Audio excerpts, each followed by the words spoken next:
김포시와 경기도가 골드라인 대체버스를 투입하고 있지만 승객 분산 효과가 크지 않다는 지적이 나오고 있습니다. 이런 가운데 근본 대책을 찾아야 한다는 목소리가 커지고 있는데요.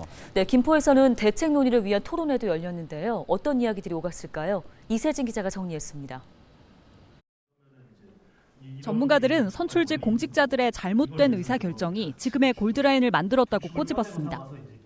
돈 더 안 받고 이제 절차 빨리 하겠다고 이제 사인했던 거지 않습니까? 이런 분들이 이제 좀 어느 정도 부적절한 결정, 무책임한 결정 이런 것들을 하다 보니까 도달하게 된 결과가 결국에는 현재의 교통지옥이다. 열악한 처우로 직원들이 퇴사하면서 안전사고에 대한 대응 능력은 떨어질 수밖에 없는 운영 구조.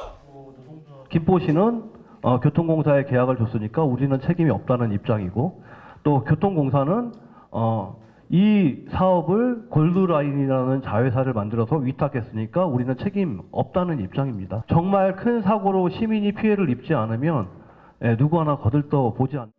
시민들의 교통 분담금으로 건설된 도시철도지만 정작 시민들의 참여는 없었다는 점도 또 다른 원인으로 꼽혔습니다.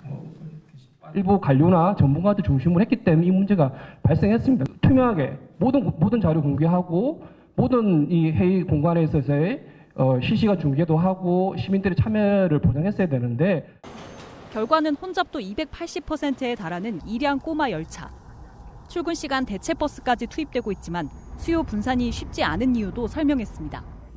근본적으로 이제 버스하고 이제 골드라인 정도의 이제 그런 용량 차이가 굉장히 나고요. 중전철 비교를 하게 되면 그 8편성 그러니까 8량 1편성이 들어가게 되면 한 1,600에서 1,900명 정도 해가지고 6편성 대신 1편성만 들어가도 사실은 굉장히 이제 그 혼잡률을 완화하는 효과가 굉장히 큰데 이 과정에서 5호선 연장의 시급성도 피력했습니다.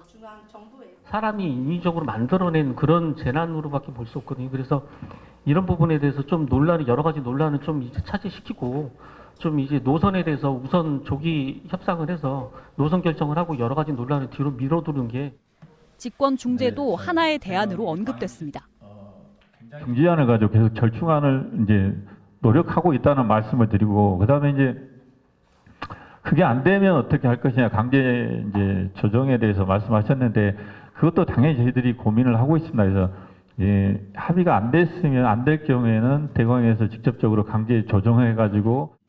이날 토론회에 참석한 시민들도 골드라인 혼잡도 해결을 위한 아이디어를 제시하거나 근본적인 대책이 필요하다는 의견을 내놨습니다.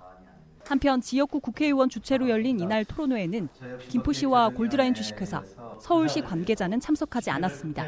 헬로티비 뉴스 이세진입니다.